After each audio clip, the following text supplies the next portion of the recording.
Hello my dear friends, कैसे हैं आप सब। आई होप आप सब बहुत अच्छे होंगे। तो बहुत सारे सब्जेक्ट्स के इंपॉर्टेंट क्वेश्चंस हम आपको बता चुके हैं, बहुत सारा आपको पढ़ा चुके हैं।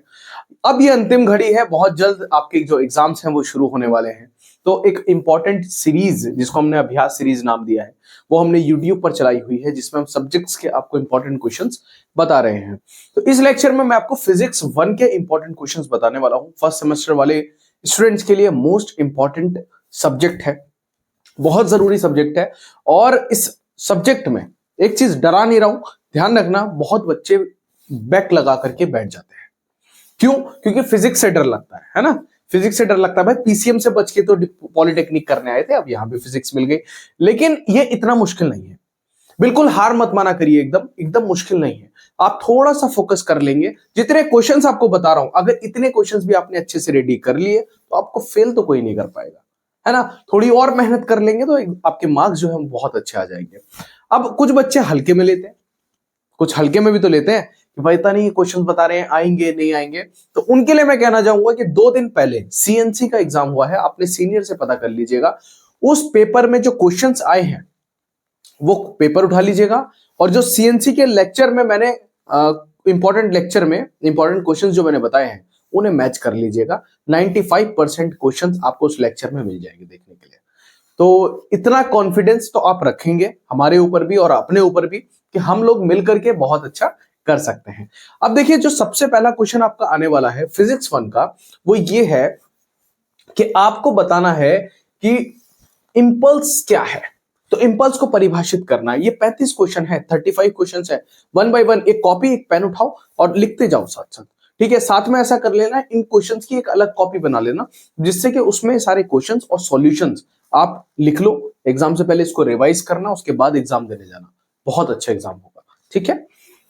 हार मत माना करिए, ठंड बहुत ज्यादा है, अपने आप को कवर करके रखना, ध्यान रखना अपना, जैकेट्स पहन करके रखो। कोई भी हीरो नहीं बनेगा इस टाइम, ठीक है, क्योंकि तबीयत खराब हो गई तो एग्जाम में मुश्किल आएगी बेटा। तो अपने आप को बिल्कुल फिट रखना है, ठीक है। चाय पीते रहो, कॉफी पीते रहो, चाय कॉफी नहीं पीते, गर्म पानी पीते रहो, लेकिन अपने आप को भी फिट रखो। अब देखो, जो सबसे पहला क्वेश्चन है आपका वो क्या है, write down definition of impulse. बहुत जल्दी से क्विकली करेंगे इन 35 के 35 क्वेश्चंस को, ज्यादा टाइम नहीं लूंगा आपका, क्योंकि इसके बाद आपको डायरेक्टली कहां जाना है, इसके सॉल्यूशन ढूंढना है, और सॉल्यूशन सारे आपके बुक्स में है, तो सॉल्यूशन वहां से देख लो एक बार, ठीक है। अब सबसे पहले क्या है, आवेग की परिभाषा लिखनी है आपको। छोटा शॉर्ट क्वेश्चन है, आप लोग समझ जाएंगे वहां से। दूसरा क्वेश्चन आता है, write down the relation between linear momentum and angular momentum. बड़ा जरूरी सवाल, बहुत बार पूछा गया है ये। क्या करना है कि रेखीय संवेग और कोणीय संवेग के बीच संबंध लिखिए, ये आपको बताना है क्या होता है। और एक और चीज एनालिसिस साथ साथ करते चलना, पूरा सेमेस्टर आपको पढ़ते हुए हो गया कि इस सब्जेक्ट के कितने क्वेश्चन जो मैंने बताए हैं इनमें से कितने आपको आते हैं। तो इसका एनालिसिस जरूर करते चलना एक बार कि हाँ सर मेरे को, और एक बार कमेंट करके जरूर बताना कि सर आपने जो 35 क्वेश्चंस बताए थे उसमें से 10 क्वेश्चन या 15 क्वेश्चन या 5 ही क्वेश्चन मुझे आते हैं। उससे तुम्हारा कॉन्फिडेंस बढ़ेगा, एक बार लिखना, कॉन्फिडेंस बढ़ेगा तुम्हारा। तीसरा क्वेश्चन आता है, under which conditions magnitude of scalar and vector product of two vectors is equal. तो यहां पे क्या बोल रहा है कि किस स्थिति में दो सदिशों के अदिश और सदिश गुणनफल का परिमाण बराबर होता है, ये आपको बताना है। फोर्थ क्वेश्चन आ जाता है, what is value of freezing point of water in kelvin scale. बड़ा आसान सवाल है कि what is the value of freezing point of water in kelvin scale. Kelvin पैमाने पर जल के हिमांक का मान क्या है, ये आपको बताना है। Fifth question, write down unit of heat in SI system. तो एसआई प्रणाली में ऊष्मा की इकाई लिखिए, ये आपको बतानी है कि एसआई सिस्टम में जो हीट है उसकी यूनिट क्या है। क्या यूनिट है बताओ, जल्दी कमेंट करके बताओ, क्योंकि हमारे पास बहुत सारे ऐसे बच्चे जो बहुत अच्छे हैं पढ़ाई में, क्वेश्चन पूछो उससे पहले वो आंसर दे देते हैं, है ना। तो जल्दी कमेंट करके मुझे बताया करो कि सर ये है। Write the dimension of frequency. तो आवृत्ति का आयाम लिखिए, डायमेंशन ऑफ फ्रीक्वेंसी आपको लिखनी है। सेवेंथ क्वेश्चन आता है, write the definition of unit. तो इकाई की परिभाषा लिखिए, यूनिट क्या होती है, इकाई क्या होती है, ये आपको छोटा सा 2 या 3 लाइन में इसको लिख देना है, ज्यादा घुमाना नहीं है, बहुत लंबा चौड़ा पैराग्राफ पूरी स्टोरी मत लिख करके आना उसमें, ठीक है। कहानी नहीं लिखनी होती हर चीज में, पॉइंट टू पॉइंट फिजिक्स का जो सॉल्यूशन है फिजिक्स के जितने भी क्वेश्चन है उनका सॉल्यूशन पॉइंट टू पॉइंट ही लिखा जाता है, तो वही लिखने की कोशिश आप लोग करेंगे, ठीक है। अभी पॉलिटेक्निक कर रहे हो, फर्स्ट सेमेस्टर में हो, अपने आप को ये मान के चलो कि हमें बहुत आगे जाना है, अभी जस्ट एक बिगिनिंग है, एक शुरुआत है, तो बहुत आगे की प्लानिंग अपनी करके चलो। अभी लाइफ में बहुत कुछ करना है बेटा। एक असलियत यह है कि सिर्फ पॉलिटेक्निक करके आप बहुत कुछ हासिल नहीं कर सकते, लेकिन पॉलिटेक्निक करके और उसके साथ कुछ करके आप बहुत कुछ हासिल कर सकते हैं। मैं तभी बोलता हूं कि अपनी स्किल्स पे काम करो, और नेक्स्ट सेमेस्टर से हम भी कुछ ऐसा करेंगे कि आपके साथ आपकी स्किल्स पे भी काम करेंगे, कुछ लेकर के आएंगे ऐसा आपके लिए। तो अभी के लिए है, ये है हमारा सबसे बड़ा मोटो, हमारा ये है कि अभी हमें अपने एग्जाम्स को अच्छे मार्क्स से क्लियर करना है, उसके बाद जो समय हमें मिलेगा उसमें हम अपने ऊपर काम करेंगे। इसी तरीके से इंजीनियरिंग की जाती है, आप जितना काम अपने ऊपर करेंगे इंजीनियरिंग में, लास्ट में आपको फायदा देगी, ठीक है।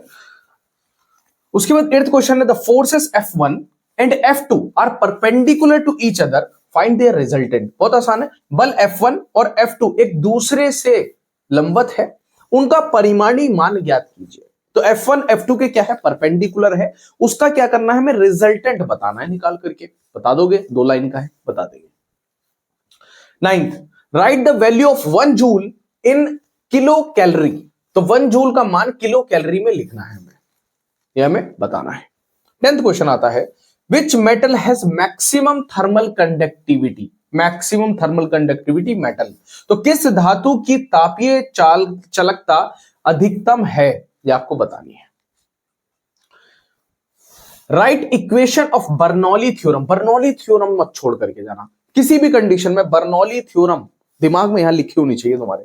बर्नौली थ्योरम, अभी मैं कोई टॉपिक यहां पे नहीं पढ़ा रहा हूं, तो मैं सिर्फ क्वेश्चंस बता रहा हूं, लेकिन जो सबसे ज्यादा जरूरी सवाल है इनमें भी, वो भी मैं बताते चल रहा हूं। इन पे तो 3 स्टार लगा लेना, 4 स्टार लगा लेना, ये तुम्हें किसी कंडीशन में छोड़ करके नहीं जानी। बर्नौली थ्योरम पूरी पढ़ के जाओगे, पूरी इक्वेशन बर्नौली थ्योरम की पढ़ के जानी है तुम्हें, ठीक है। उसके बाद 12th question, right the formula of coefficient of volume expansion. तो आयतन विस्तार गुणांक का सूत्र लिखिए, ये आपको बताना है कि फॉर्मूला क्या है, किसका, coefficient of volume in expansion का। ये फॉर्मूला आपको जरूर याद करके जाना है। 13 क्वेश्चन, अभी फिजिक्स में क्या है ना, वो सारे कंसेप्ट्स ही आपसे पूछे जाएंगे, तो याद कर लो इनको याद कर लो, और याद करके ना कॉपी बना लो, लिख लो उसको, और एग्जाम से पहले उसको रिवाइज करना, जाने से पहले उसको पढ़ करके जाना, तो तुम्हें बहुत आसानी होगी। उस टाइम तुम पूरा पेपर एक तरीके से पूरा अपना सिलेबस पढ़ के चले जाओगे एग्जाम से पहले, तो उसके बाद जाकर के एग्जाम दे देना, simple. Right the definition of isothermal process. तो समतापी प्रक्रिया की परिभाषा लिखें, ये आपको बताना है कि आइसोथर्मल प्रोसेस क्या है, उसकी जो परिभाषा है वो आप लिख दीजिए। यहां पे कमेंट करके मुझे ये जरूर बताना कि आप में से कितने बच्चे इंग्लिश मीडियम के हैं और कितने बच्चे हिंदी मीडियम के, ताकि हमें भी पता चले कि कितने बच्चे हमसे इंग्लिश मीडियम वाले पढ़ रहे हैं और कितने बच्चे हमसे हिंदी मीडियम वाले पढ़ रहे हैं, ठीक है। Define elasticity, who is more elastic, rubber और स्टील। प्रूफ, तो लोच को परिभाषित करना है सबसे पहले, और सबसे ज्यादा जो है लचीला कौन है, सबसे ज्यादा लोचदार कौन है, रबर या फिर स्टील, तो ये हमें बताना है बेटा। 15th question, distinguish clearly between temperature and heat. तो तापमान और ऊष्मा के बीच स्पष्ट अंतर आपको बताना है। 16th question, what is thermal expansion, give two uses of thermal expansion in daily life. तो तापीय प्रसार क्या है, दैनिक जीवन में तापीय प्रसार के 2 उपयोग बताइए। तो थर्मल एक्सपेंशन सबसे पहले लिख दो कि थर्मल एक्सपेंशन क्या है, सबसे पहले लिख दिया, और उसके 2 इस्तेमाल बता दो आप। उसके बाद 17th क्वेश्चन आ जाता है आपका, डिफाइन एंगुलर वेलोसिटी। देखो एंगुलर वेलोसिटी का भी पहले भी आया था क्वेश्चन, शायद नहीं, ये शायद पहला है। तो define angular velocity, obtain relation between linear velocity and angular velocity. हाँ, एक क्वेश्चन पहले भी आया है, अब यहां पे अलग से भी पूछ दिया, उसके बाद रिलेशन भी पूछ दिया, देखो दोबारा से। तो इसमें क्या थोड़ा सा ऐड कर दिया, क्या कि एंगुलर वेलोसिटी को दोबारा से ऐड कर दिया कि उसको पूरे तरीके से परिभाषित करो और रिलेशन बताओ लीनियर वेलोसिटी में और एंगुलर वेलोसिटी में, तो बता दोगे।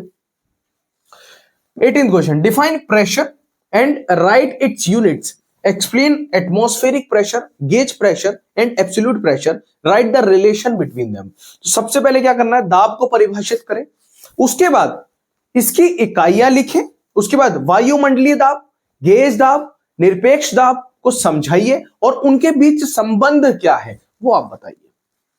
तो ये आपको बताना है।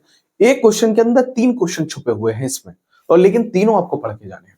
हो सकता है तीनों ना एक साथ ना पूछे इस बार, सिर्फ इतना ही पूछ दे, define pressure and write its units, तो बता दोगे? प्रेशर की यूनिट सबको पता होती है, बताओ जल्दी से कमेंट करके क्या है। 19th question, define refrigerator. Refrigerator क्या है? Explain the working of A refrigerator and obtain an expression for its coefficient of performance. तो 3 क्वेश्चन यहां पे आ गए। पहला क्या पूछ रहा है कि रेफ्रिजरेटर को परिभाषित कीजिए। रेफ्रिजरेटर क्या है? रेफ्रिजरेटर की कार्यप्रणाली समझाएं और इसकी प्रदर्शन गुणांक के लिए व्यंजक प्राप्त करें। तो ये आपको बताना है, कोफिशिएंट ऑफ परफॉर्मेंस बताना है, उसकी क्या एक्सप्रेशन आएगी। वर्किंग क्या है रेफ्रिजरेटर की, रेफ्रिजरेटर किस तरीके से काम करता है, और रेफ्रिजरेटर क्या है ये आपको बता देना है। 20th question, define scalar and vector quantities. ये एक ऐसा कंसेप्ट है, मैं चाहता हूं कि कभी मैं अलग से एक 15 से 20 मिनट का लेक्चर लूं स्केलर और वेक्टर क्वांटिटीज में, क्योंकि स्केलर और वेक्टर क्वांटिटीज में बच्चे बड़े कंफ्यूज होते हैं। तो मैं कोशिश करूंगा कि एक लेक्चर अलग से लूंगा जिसमें मैं आपको स्केलर क्वांटिटीज और वेक्टर क्वांटिटीज के बारे में डिटेल में पढ़ाऊंगा, जिससे कि आप कभी कंफ्यूज ही ना हो। क्योंकि बहुत बच्चे इंजीनियरिंग कर लेते हैं, बीटेक कर लेते हैं, उन्हें स्केलर क्वांटिटी और वेक्टर क्वांटिटी समझ में नहीं आती, तो ये मैं आपको समझाऊंगा। 21st question, what do you mean by accuracy and precision in measurement. तो मापन में शुद्धता और परिशुद्धता से आप क्या समझते हैं, ये आपको बताना है। 22 क्वेश्चन है, राइट कंसेप्ट ऑफ फ्लाईव्हील। तो फ्लाईव्हील की अवधारणा लिखिए, ये आपको बतानी।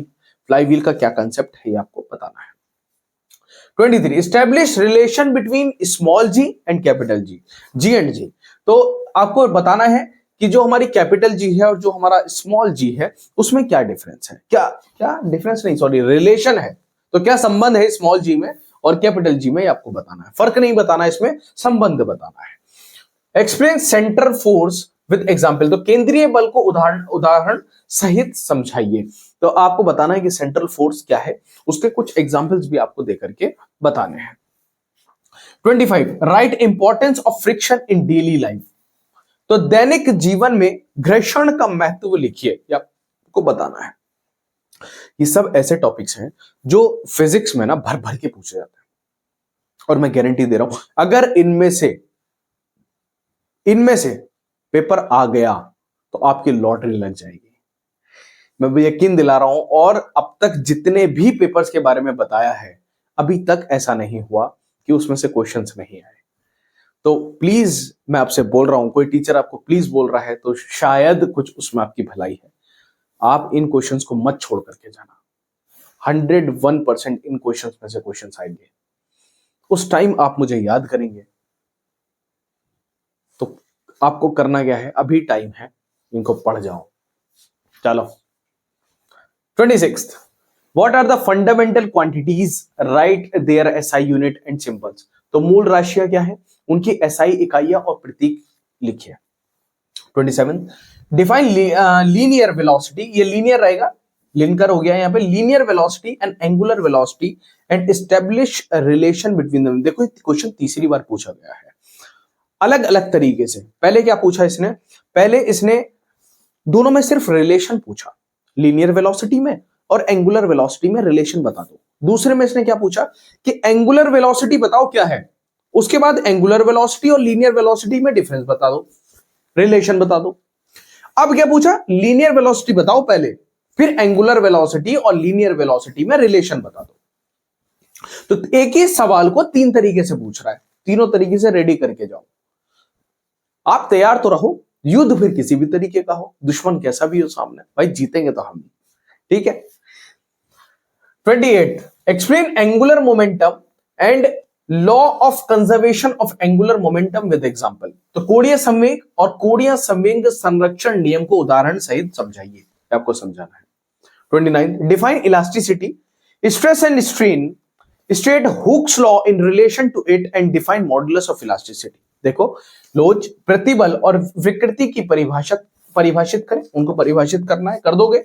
इसके संबंध में हुक के नियम को बताएं, हुक्स लॉ भी पूछ दिया यहाँ पे, और लोच के मापन को परिभाषित करें, ये भी आपको बताना है, मॉडुलस ऑफ इलास्टिसिटी। तो तीन क्वेश्चन यहाँ पे हैं इस क्वेश्चन के अंदर। क्या, पहले तो इलास्टिसिटी, स्ट्रेस एंड स्ट्रेन पूछ दिया। स्ट्रेस एंड स्ट्रेन आपको एमपॉली में देखने को मिल जाएगा हमारे चैनल पर। अलग से मैंने लेक्चर बनाया हुआ है, मशीन डिजाइन एक प्लेलिस्ट है, उसमें जाना, उसमें आपको स्ट्रेस स्ट्रेन को मैंने बड़ी डिटेल में पढ़ाया, वहां जाकर के एक बार देख लेना तो क्लियर हो जाएगा। उसके बाद पूछा कि हुक्स लॉ बता दो और उसके बाद मॉडुलस ऑफ इलास्टिसिटी बता दो। तो 3 क्वेश्चन इसके अंदर भी छुपे हुए हैं। 13th क्वेश्चन आता है, define coefficient of viscosity by writing it's formula, explain Stokes law. तो क्या बोल रहा है कि श्यानता गुणांक को इसका सूत्र लिखकर परिभाषित करें, स्टोक के नियम की व्याख्या करें। तो फिजिक्स के पेपर में खासियत यह भी है कि जब फिजिक्स का पेपर आता है तो इसमें एक एक सवाल को 3-3 सवाल से जोड़ दिया जाता है। आपको लगेगा एक ही सवाल है, लेकिन उस सवाल के अंदर 2 या 3 सवाल रहेंगे। तो उसी तरीके से यहाँ पर किया जा रहा है। तो मैंने कोशिश की है कि मैं उसी तरीके से क्वेश्चन जो है वो आपको बना करके दूं, ताकि आप लोग पहले से तैयार रहें। जब एग्जाम पेपर सामने आए तो आप हंसें, अरे ये तो पढ़ रखा है भाई, सॉल्यूशन बताओ कहां लिखना है। तो बस अगर क्वेश्चन आ जाते हैं, ओवर कॉन्फिडेंस मत हो जाना, ठीक है। अपने आप को ये नहीं समझना है कि अब तो बस गए, अब हमें कोई नहीं रोक सकता, अब तो हम पास होंगे। तो भाई वो नहीं करना है, देख करके सीरियल नंबर डाल करके तब जो है क्वेश्चन को सॉल्व करके आना। कभी इसे याद कर जाओ कि right the unit of stress, 31 question था, अब पता चला एग्जाम में तो 31 क्वेश्चन थे नहीं, तुम 31 डाल करके आ गए।